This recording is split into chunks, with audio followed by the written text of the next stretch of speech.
बिस्मिल्लाहिर्रहमानिर्रहीम। अस्सलाम वालेकुम। आज मैं आपको गोला कबाब बनाने की रेसिपी दे रही हूँ। तो इसके लिए जो चीजें चाहिए वो नोट कर लें। बीफ कीमा 1 किलो।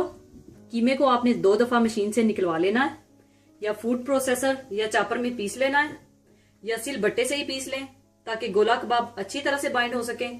अगर कीमा मोटा होगा तो कबाब फट जाएंगे, टूट जाएंगे, इस बात का आप खास ख्याल रखिएगा। अदरक लहसुन पिसा हुआ 2 टेबलस्पून। ब्राउन की हुई तली हुई प्याज 3 अदद, इनको मैंने पीस कर रखा हुआ है। कच्चा पपीता या पका हुआ पपीता 2 टेबलस्पून, पेस्ट बना लीजिएगा। भुना हुआ बेसन 3 टेबलस्पून। नमक हस्बे जरूरत। सुर्ख मिर्च पाउडर 1 टीस्पून। साबुत धनिया 2 टीस्पून। साबुत सफेद जीरा 2 टेबलस्पून। साबुत काला जीरा 1 टेबलस्पून। सब्ज इलायची 6 अदद। मोटी इलायची 2 अदद। सूखी सुर्ख मिर्चें 6 अदद। बे लीफ 3 अदद। काली मिर्चें 15 अदद। 1 जायफल, 1 जावित्री, 1 छोटा टुकड़ा दालचीनी का, 8 अदद लौंगे, 2 अदद बादियान के फूल और थोड़ा सा बारीक कटा हुआ हरा धनिया और 5 अदद हरी मिर्चें बारीक और छोटी कटी हुई, ताकि जब हम कबाब खाएं तो इसके चंक्स हमारे मुंह में ना आए। और 1 अदद कोयला, इसको धुआं देने के लिए। अगर आप बारबेक्यू कर रहे हैं तो फिर आपको कोयले की जरूरत नहीं होगी। और तलने के लिए तेल।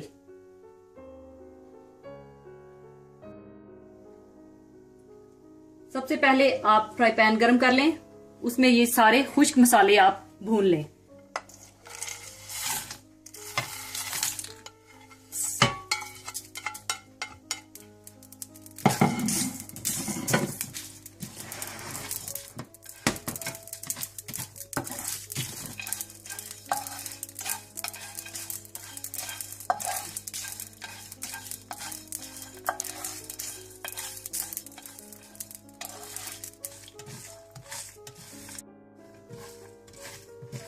इनको भूनने के बाद आप इन्हें अच्छी तरह से पीस कर पाउडर बना लें।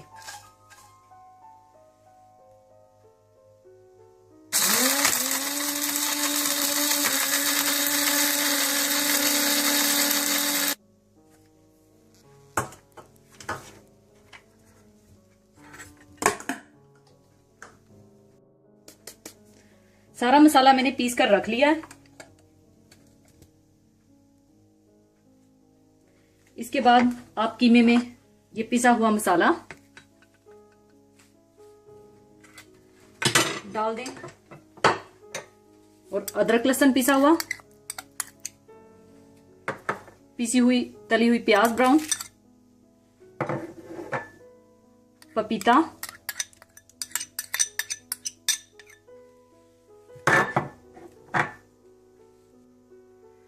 भुना हुआ बेसन, सुर्ख मिर्च पाउडर, नमक, हरी मिर्चें और हरा धनिया, ये डालकर आप अच्छी तरह से मिला लें।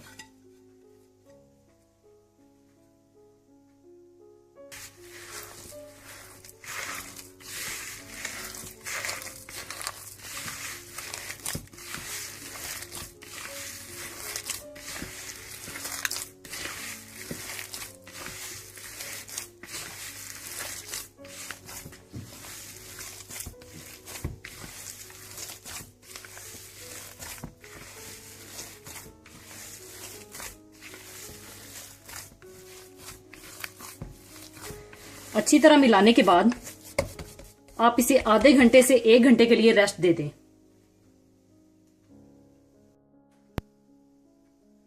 तकरीबन 1 घंटा हो चुका है। अब आप चाहें तो इसे ओवन में भी बना सकते हैं, बारबेक्यू भी कर सकते हैं, या फ्राई पैन में बना सकते हैं जिस तरह मैं बना रही हूं। इसके बाद हम इसे गोला कबाब की शेप दे लेंगे। किसी भी सीख पर लगाकर, कोई चम्मच ले लीजिए, कोई कांटा ले लीजिए, जिस तरह के जिसकी बैक साइड इस तरह से हो, इस पर हम लगा के गोला कबाब की शक्ल दे लेंगे।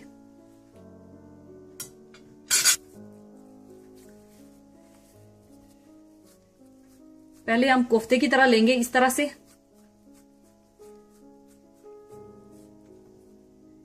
फिर हम सीख पर चढ़ाकर इसको हल्का सा फ्लैट करेंगे, ज्यादा फ्लैट नहीं करेंगे, नहीं तो ये सीख कबाब की शक्ल में आ जाएगा। इस तरह से इसको फिर उतार लेंगे इस तरह।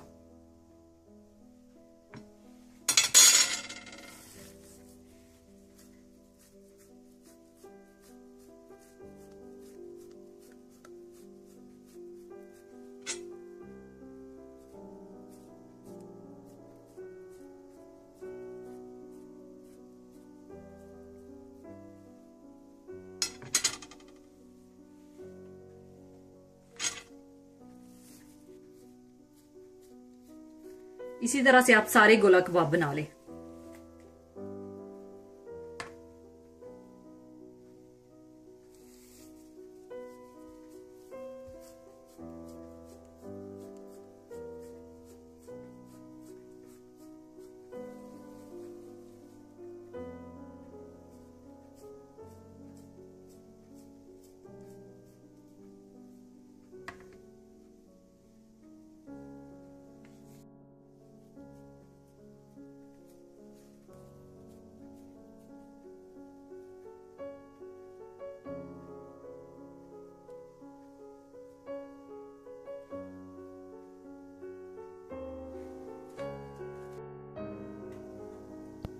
सारे कबाब बनाने के बाद आप तेल गरम कर लें और इसमें आप कबाबों को हल्की आंच पर शैलो फ्राई कर लें।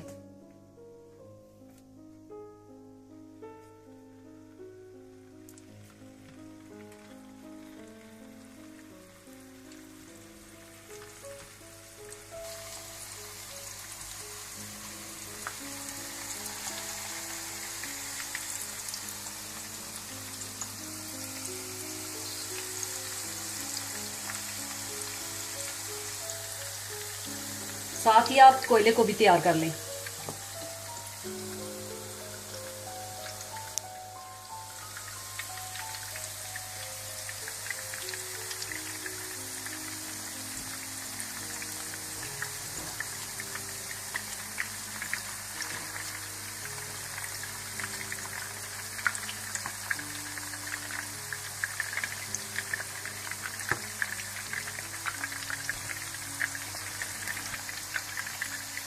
इसी तरह से आप सारे कबाब शैलो फ्राई कर लें।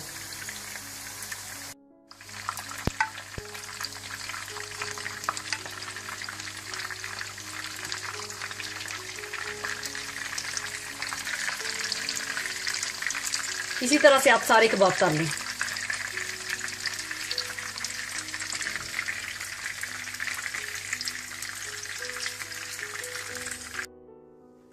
सारे कबाब शैलो फ्राई करने के बाद आप ये सारे कबाब एक देचके में डाल लें।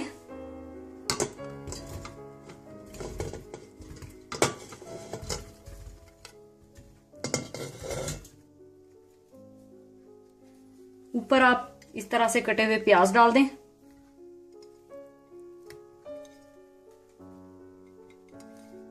थोड़े से चेरी टमाटर और हरी मिर्चें। अब इन सबको मैं कोयले का धुआं दूंगी। ये हरी मिर्चें, प्याज और चेरी टमाटर ऑप्शनल है। अगर आप नहीं डालना चाहते तो आप सिर्फ कबाबों को कोयले का धुआं दे लें। दरमियान में मैंने कोयला रख लिया। कोयले के ऊपर आप इस तरह थोड़ा सा तेल डाल दें और इसका ढक्कन बंद कर दें।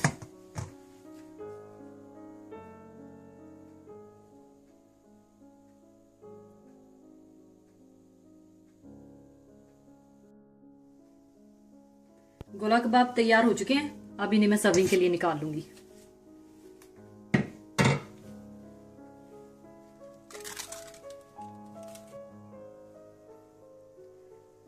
इसमें से बहुत अच्छी बारबेक्यू की खुशबू आ रही है।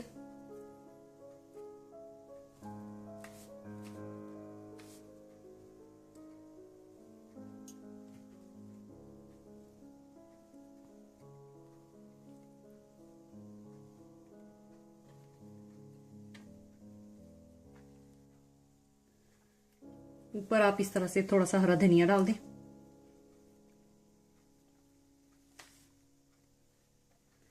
लीजिए, बहुत ही मजेदार गोला कबाब तैयार है। जरूर बनाइएगा। इसे रोटी या नान के साथ सर्व करें। साथ पुदीने की चटनी रखें और साथ ही एक खूबसूरत हदीस आपके साथ शेयर करूंगी। रसूलुल्लाह सल्लल्लाहु अलैहि वसल्लम ने इरशाद फरमाया, तुम में से जो शख्स किसी ऐसे आदमी को देखे जो इससे ज्यादा मालदार और इससे ज्यादा अच्छी शक्लो सूरत का हो और उसको देखकर अपनी हालत पर रंजो हसरत हो और अल्लाह का शुक्र अदा करने में सुस्ती और कोताही वाक़या होती हो और उस आदमी से हसद के जज्बात पैदा होते हों, तो उसको चाहिए कि वो उस आदमी पर नजर डाले जो इससे कम दर्जे का है, ताकि उसकी हालत को देखकर अपनी हालत पर अल्लाह ताला का शुक्र अदा करे और नेमत अता करने वाले परवरदिगार से खुश हो। इसलिए हमें चाहिए कि हम जिस हाल में भी हों उसका शुक्र अदा करें और उससे खुश रहें। आमीन। इसके साथ ही इजाजत चाहूंगी। अल्लाह हाफिज।